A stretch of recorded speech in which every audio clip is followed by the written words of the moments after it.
Okay guys, so we're going to start talking now about polynomials. So polynomials are a type of function that you learned about in Algebra 2 and actually a little bit in Algebra 1 as well. And we're just going to talk about some of the characteristics of them. So we just have some vocabulary here. So a term is an algebraic expression that can be written using constants, variables, multiplication, and division. So constants in our polynomials, those are our coefficients. So those are the whole numbers that we have in front of variables. So a polynomial can be written using terms and addition and subtraction. So it's just a bunch of terms added and subtracted together. So the term of a polynomial which does not include a variable. So if it's just a coefficient and no variable, that is called the constant term.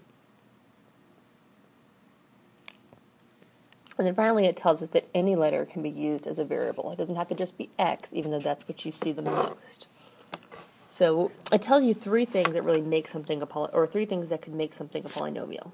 So all the exponents need to be whole numbers.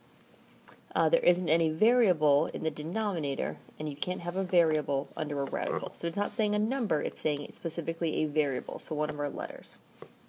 So some examples of polynomials would be something like x cubed minus 6x plus 1/2. So that's okay because even though I have that fraction, it doesn't actually, my exponent, or I'm sorry, the variable itself is not in the bottom of that fraction. So that is a polynomial. It's just a collection of terms added and subtracted. Another example would be like y minus 6.7. That's a polynomial. So it's okay to have a decimal for one of our constants. Another example of a polynomial is 12. Even though it doesn't have a variable, it is a term, and it doesn't break any of those rules. So that actually is a polynomial. Now we're going to look at a couple examples of things that are not polynomials. Okay, so things that are not. So one example would be like 3 to the x power minus 7. That's not a polynomial because the x is actually my exponent. And it tells me that my exponents need to be whole numbers. They can't be variables. Another example of something that we couldn't have would be 1 over x squared minus 2. Because it tells me over here that I cannot have a variable in the denominator. I can have numbers in the denominator, but not the variable, which is what I have. And then another example of something I couldn't have would be like x to the 1/2 power minus 4. Because again, it tells me that it has to be a whole number. If I rewrote that, that's also the same thing as the square root of x minus 4. And again, it tells me that I cannot have a variable under a radical. So I got to be careful there because both of those, that breaks it actually for two reasons.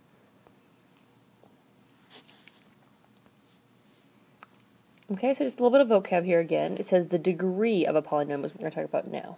So the exponent of the highest power of x is the degree of the polynomial. And the coefficient of the highest power is the leading coefficient. So we're going to find the degree of these polynomials here. So what we do is we find the highest exponent, which in this first example is the 7. So that is a 7th degree polynomial. The leading coefficient is the coefficient with that term specifically. So in that case, my leading coefficient is 6. And then as we just talked about before, the constant term is the term without a variable, which is 10. Okay, my next one, that degree, the highest exponent is 3. I'll use a different color because we're going to run into each other. So there's a degree 3. The coefficient of that term is 1 because I can't see a number in front. And my constant term is 0 because there's no numbers without variables. And the next one's a little tricky. The degree here is not 1 because it's the degree of the highest exponent on my x. This is actually x. Let me use a different color again. This problem is actually x raised to the 0 power. So the degree of this polynomial is 0. So my leading coefficient is, again, still that whole number with that term. So my leading coefficient is still 12. and that constant term is also 12. Right, so if I look at this last one again, I'm trying to find the highest degree. Okay, so it doesn't necessarily mean the first one, it means the highest one. So the highest degree I have there is 8. So that's an 8th degree polynomial. That leading coefficient isn't just 1, it's a negative 1. But my constant term is still the number without x's, which is still negative 4.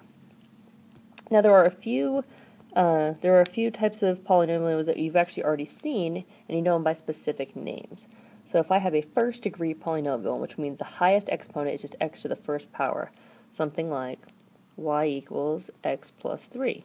You guys know that those are linear functions. If I have a second degree polynomial, that means the highest degree is 2 for my exponent, which would be something like y equals x squared minus x plus 2. And you guys know that those are quadratic functions. A third degree polynomial, if that x is raised to the third power, that is cubic. And then to the fourth power, quartic. And those are just some special names that you guys are a little bit used to seeing and might come up again. Okay, so now we're going to look at some operations with these. And the first thing we're going to do is we're going to look at addition and subtraction. This is something you've been doing for a while. This is pretty simple. In order to add or subtract polynomials, there isn't much. All I really need to do is combine like terms.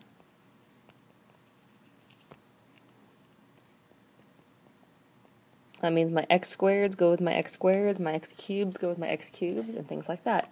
Now, where the only place this really gets tricky is when I have a minus here and a set of parentheses. You got to really be careful on a question like this, because you have to remember you're subtracting everything in that parentheses. So what I usually do is I change that to a plus, and then I change the sign of everything inside that those parentheses to make sure I get it right. And now I can combine my like terms. The negative 2x cubed goes with the negative 2x cubed, and I get a negative 4x cubed. My x squared has no like terms to go with it. The negative 4x gets added with the 1x, which gives me negative 3x. And then finally I'm left with a minus 4. Then to multiply polynomials, okay, you either need to do a couple different things depending on what they look like, but generally you need to either distribute or FOIL. And as you guys know, foiling really is distributing. It's just distributing multiple times, everything to everything. And that's what we're going to do with this polynomial. So even though it's not foiling exactly because there's more terms, you still just need to make sure that everything gets multiplied by everything. So I'm going to start with my 2x, and I'm going to multiply my 2x by every term. So 2x times x squared is 2x cubed. 2x times 3x is 6x squared. And 2x times negative 5 is a negative 10x. Then I also need to look at that second term. So I need to do negative 3 times x squared, negative 3 times 3x, and negative 3 times negative 5. And then I'm going to combine all of my like terms together to get my final answer. So there's no like term with 2x cubed. 6x squared and negative 3x squared go together, and that becomes 3x squared. Negative 10x and negative 9x go together for negative 19x, and then finally that 15 is left by itself. So that is my final answer there. Now the hardest operation you guys are going to have to do is division, and there are two different ways that we can do our division. We can do synthetic or we can do long division. Now synthetic is usually the simpler one, however you can only use it in a few cases, which is why we do also need to know long division. But we're going to start with synthetic division. Now you probably learned this in Algebra 2, but the way this starts is I look at the factor I'm dividing by. I'm dividing by x minus 2. Now synthetic division only works when you're dividing by a first degree binomial, which is something like x minus 2, x plus 3. So basically x plus or minus a number. That's the only time synthetic division actually works. So what I start with is I take the factor I'm dividing by, and I find what factor that x would actually be. So if I were to set that equal to 0, the value that makes that equal to 0 is an x value of 2. So I don't put negative 2, I'm going to put positive 2 up here in a box in the top left. Then what I'm going to do is I'm going to take the coefficient of every term in that polynomial, starting with the highest degree, which is 3. And then I'm going to do every one. So I've got 3x to the 4th. I also have to remember that I have a 0 x cubed. So I am going to write that 0 down. Then I have a negative 8x squared, a negative 11x, and a positive 1. So once I've written all these down, I'm going to start this process. Now what I do is I bring down the first number. Then I take the number at the bottom, I multiply it by the number at the top. I just made that a little bit too hard to read. So I multiply those two numbers together, and I write it in my next box. Then I add down the column, and I start the process all over again. Take the number at the bottom, multiply by the number in the box, add down the column. Number at the bottom times the number at the top, and then I add down the line, and same thing, multiply and add down the column. And the way this works, the number that's left over at the end, that is my remainder. And then every other number that I have, those are my coefficients, and I start with 1 degree less than my original. So my original equation was x to the 4th. That means that my new equation starts with x to the 3rd. And I just go down from there. And that last box, that's my remainder. So the biggest thing on this to remember is that the number up in the box isn't the minus 2, it's what makes that factor equal 0. So if it's minus, it's a plus. Okay, so now we're going to do the exact same question, but we're going to do this using long division. Now the long division process is exactly like the process you did when you were younger. Back in school, when you actually took a number like, let's say we did 3,721, and we divided that by 4. The way this worked is I did 4 goes into 3, 0 times. So then I go 4 goes into 37, 9 times. And then I multiply, and I subtract, and I bring down my next number, and I do that process all over again. 4 goes into 12 3 times, and then I subtract, and I bring down my next number, and I do it all over again, and I get a remainder. So we're going to do that exact same process here, except now we have some variables instead of some numbers. But we're going to set this up the same way. I have x minus 2 going into 3x to the 4th. I'm still going to put the 0 x cubed, just so I don't get confused.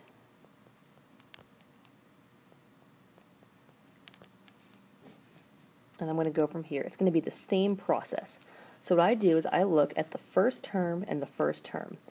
X times something gives me 3x to the 4th.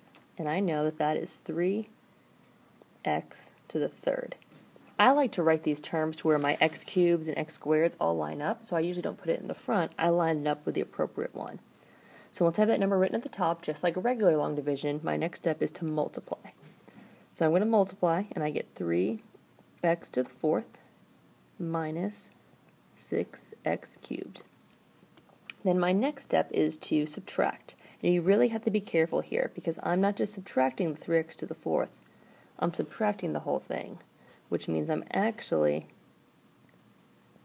adding 6x. So now I'm going to bring down my next term, and that is my 6x cubed. That's my answer when I subtract, and I'm going to bring down my next term, which is the negative 8x squared. I'm going to do the whole process over again. I'm going to say x goes into 6x cubed how many times? So x times 6x squared would give me my next term. So we don't need to worry about the second half of this. That's just going to be something that we work with. We just look at the first part. Now I'm going to multiply. That's 6x squared minus 12x. And then I'm going to subtract. So 6x cubed minus 6x squared is 0, which is what we wanted. Then remember, I am subtracting that negative that's actually adding. And I left it squared off.